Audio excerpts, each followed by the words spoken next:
Hi, you may remember on a previous episode I was talking about Wi-Fi on the boat, and a few of my other colleagues from the YouTube have also looked at various ways of getting Wi-Fi on the boat, and I ended up getting this as a contract with Vodafone, which is a Huawei dongle with a contract, or it could be pay-as-you-go SIM, and now that's finished I've been looking at various options.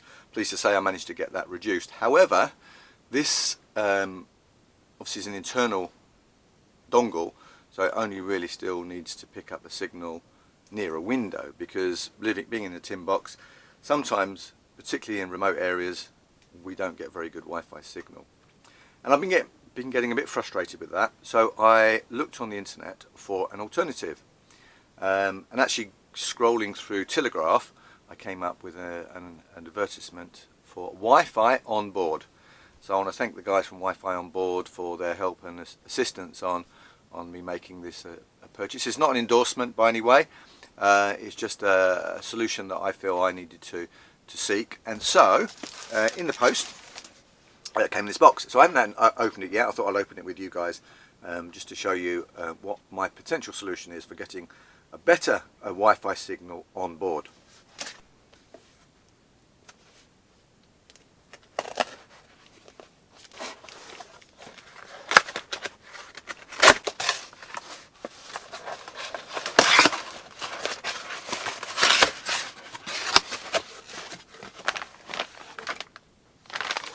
So we have a cable and a mag-mounted receiver.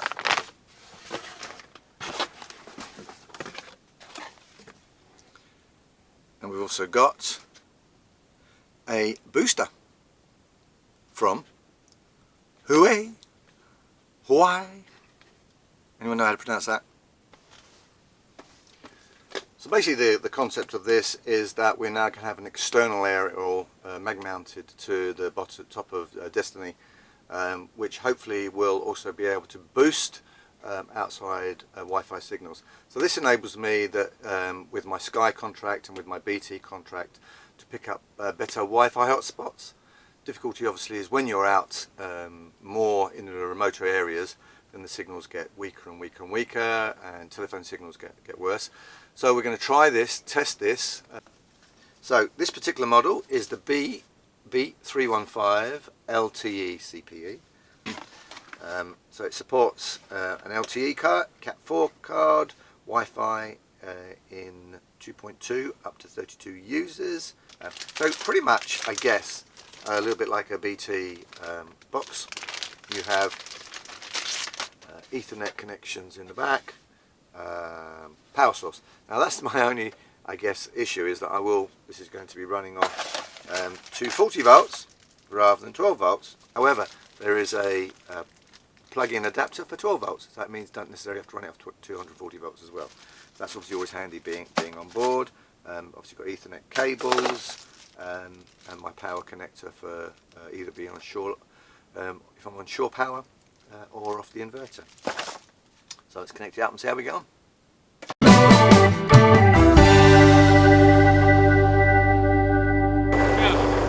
We are back on the cuts. We've just left Banbury and we are heading towards Oxford. So it's going to take us 2 days to get to Oxford. It's 27 miles from Banbury. Not too many locks, fortunately. We've got about 4 to negotiate this evening. And of course I'm joined by the delicious Rob O'Keefe. Religious, did you say? The delicious. Oh, delicious, I said religious. Can I have mine? You may. This is a very, very busy part of probably the network, because when we went through the locks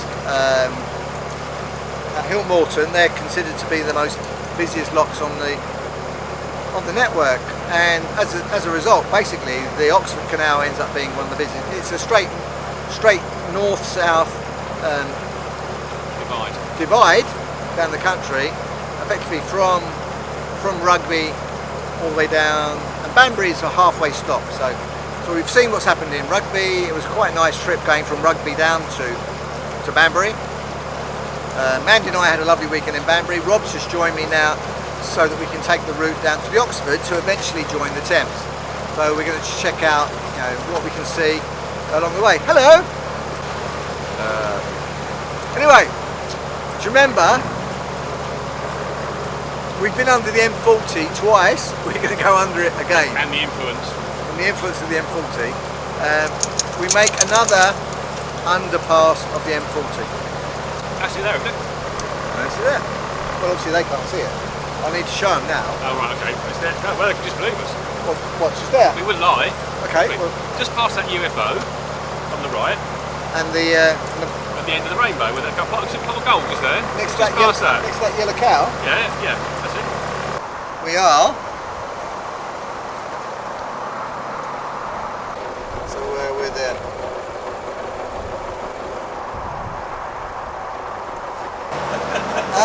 Our third journey under the M40. They all look the same, don't they, really? All M40s look the same. It may not be the last time we see the M40.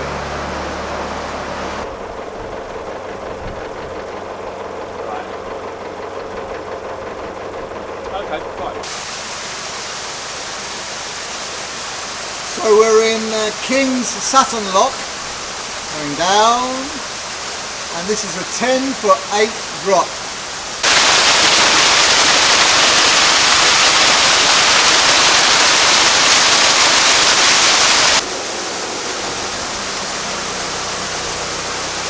It's not quite Wookey Hole or Cheddar Gorge,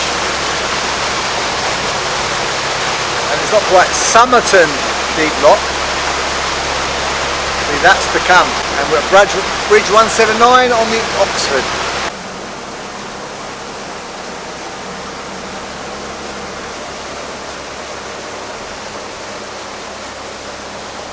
What are you doing up there?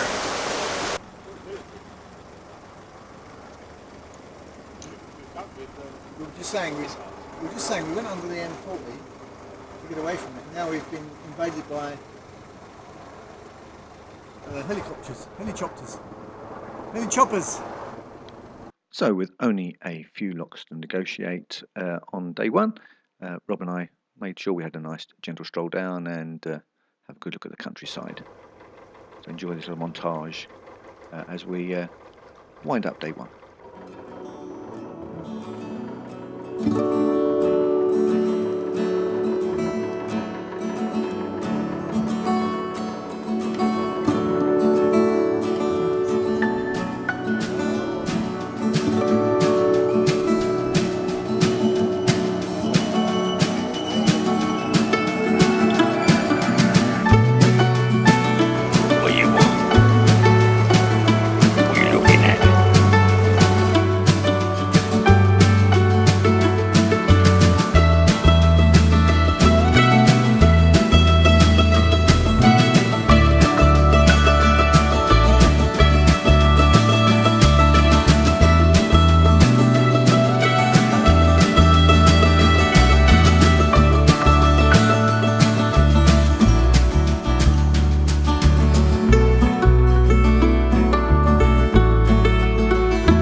Well, good morning, it's another day out on the river. We got to Agno Wharf, very nice pub there, the Great Western. One of the ones that was suffered by the beaching cuts. However, it is reliving its life as a narrowboat stop-off. So we left there reasonably early this morning. The weather's not that brilliant. But what's exciting is that we believe we're coming up to Somerton Deep Lock, which is 12 foot deep, the deepest lock on the network. I've been looking on the book and I've only got guide 1, but if anybody knows there's a deeper lock than the Somerton one, we're going to go for that now. We're excited! Exciting! We're excited! Very exciting!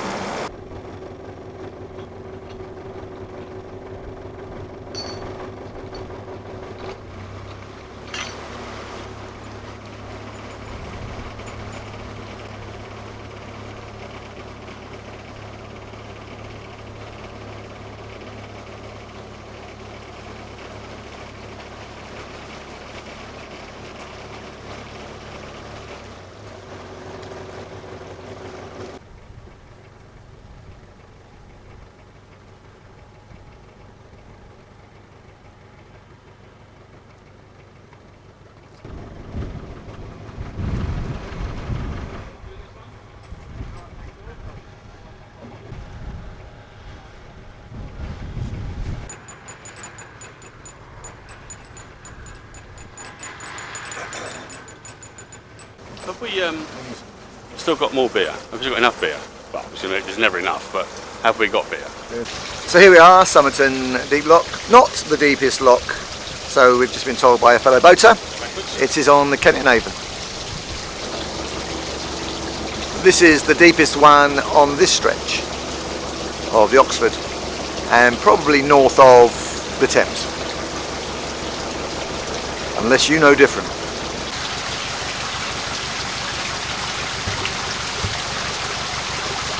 Do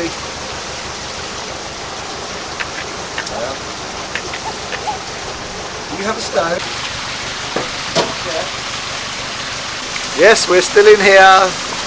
Taking forever to empty. Look at that!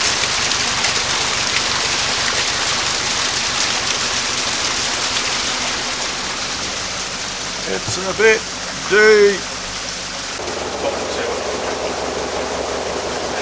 Getting wet, glasses.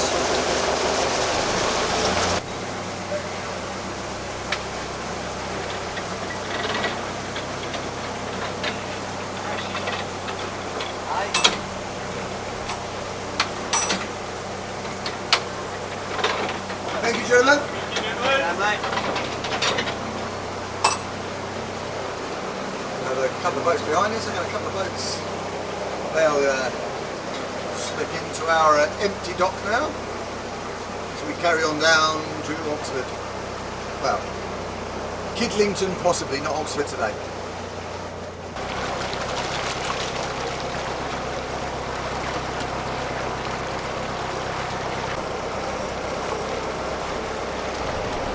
Hey, there's a little boat. There's a little baby behind. What a little baby behind. Batty and the batty size batty to the batty.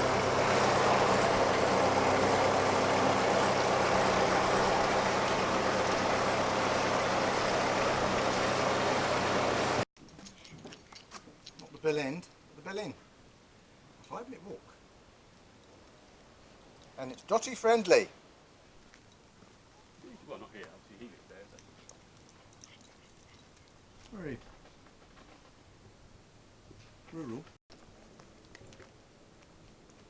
Yeah, the new with the old. It's definitely new, I think, but in the Cotswold stone. Culturing fog.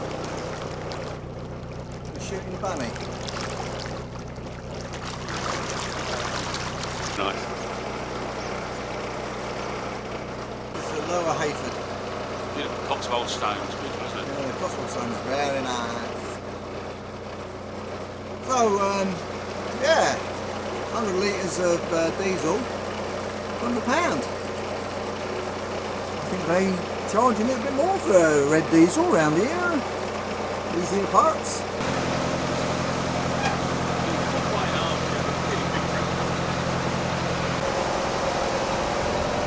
We're just north of Kidlington. We've gone through Bridge 209, I think. This is 210 or 211, Rob? Yep. CRT. There's not enough room for two boats to come down here. I'm on my soapbox.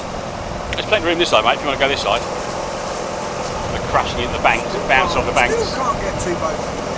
You get a bus through there, mate. What are you talking about?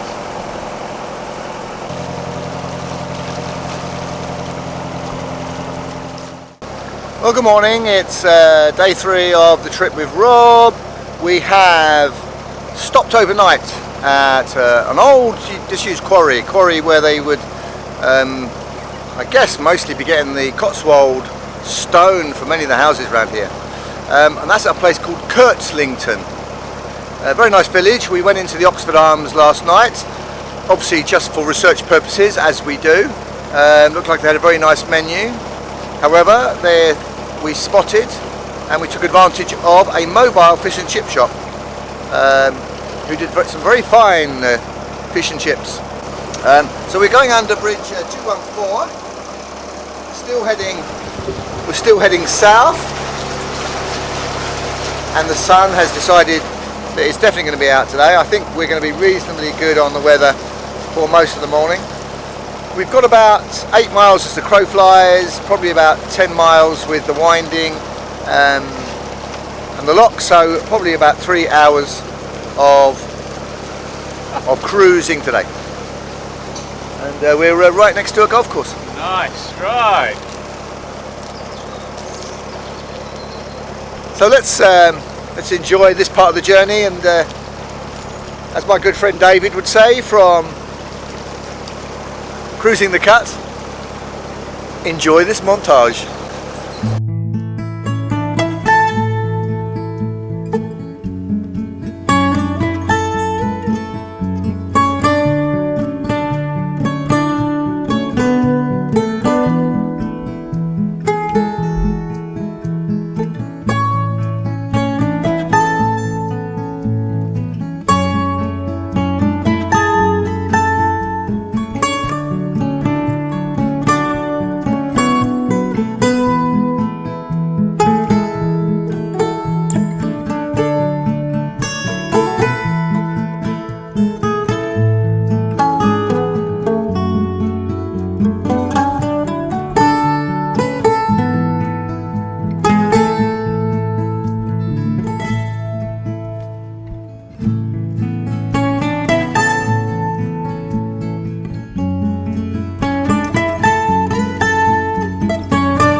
Well, we are at Baker's Lock, and there now would appear a few people have come ahead of us, presumably out of the marina here, at Gibraltar Marina. So we moored just north of here, a little quarry, and now gone past the golf course and just negotiate our way around here. So we're here.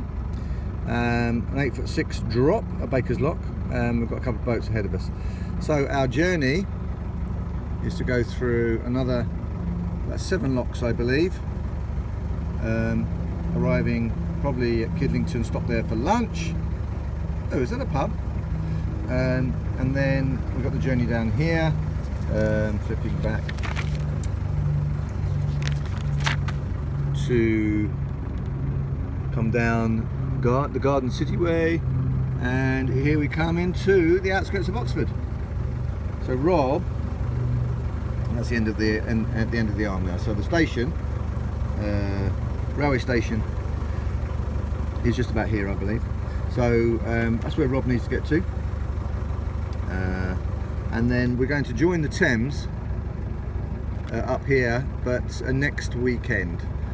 So for this weekend, we're just going to enjoy the delights of Oxford. I bet they get good satellite reception. We must have passed those. The river canal bends around here, but we must have passed those. Didn't see those because they're hidden behind the trees. Sorry for the camera wobble, but I'm on Zoom and I'm trying to hold it steady. Yeah, we are next in line. Boat in front of us has gone in, and possibly I think there are some people waiting to come up. So otherwise we might have to fill it.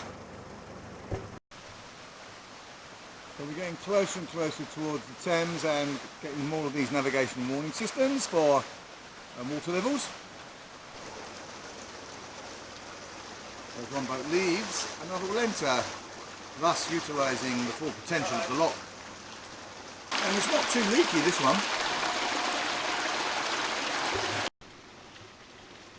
Oh, good news is we're flashing green, nice and safe.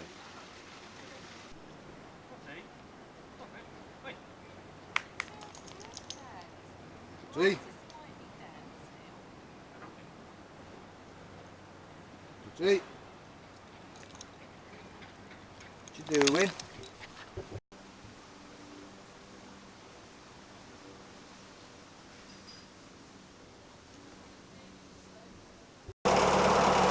Wow, well, okay, we've come through Baker's Lock, and just south of Baker's Lock, the River Cherwell joins. That was what the warning signs were for, because the river widens out, and I guess probably when there's lots of rain that this gets a little bit tricky to navigate. Well, it's really wide now. This reminds me a little bit of the River Lee, with the width and the bends. So yeah, I guess this feeds all the way down to the River Thames, where we've got about 6 miles to go. Look at this, beautiful. Now this boat moves beautifully, cruises when it's got lots of water underneath it.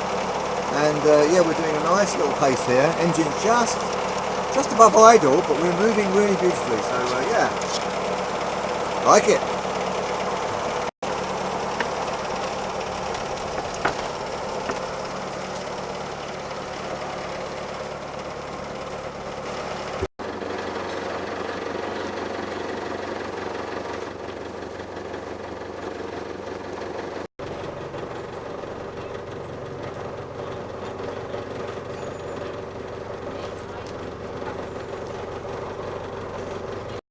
That wasn't a very unpleasant stop at all. Jolly Boatman, nice. Jolly Boatman at Thrupp. Very busy at Thrupp. Beautiful little Oxford village. Very popular with boaters. And we didn't quite get to stop at the facilities in Thrupp, so we're going to move on down to Kidlington. Another 2.5 hours on there to go before we hit Oxford. The sun is still shining, and oh yeah, we're now entering the outskirts of Kidlington.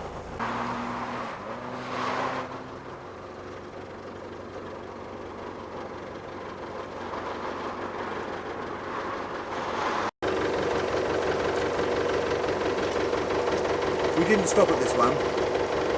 Yet. Any time. Find a mooring.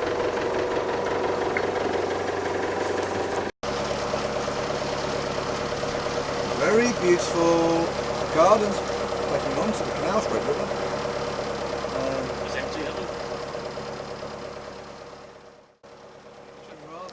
And so we came to the end of the journey. This was the end of Kidlington and just on the outskirts of Oxford. Thank you very much to Rob for helping me for those 3 days from the journey down from Banbury. In the next episode, Mandy and I start our adventure on the Thames. Until then, thanks for watching, and we look forward to seeing you in the next episode.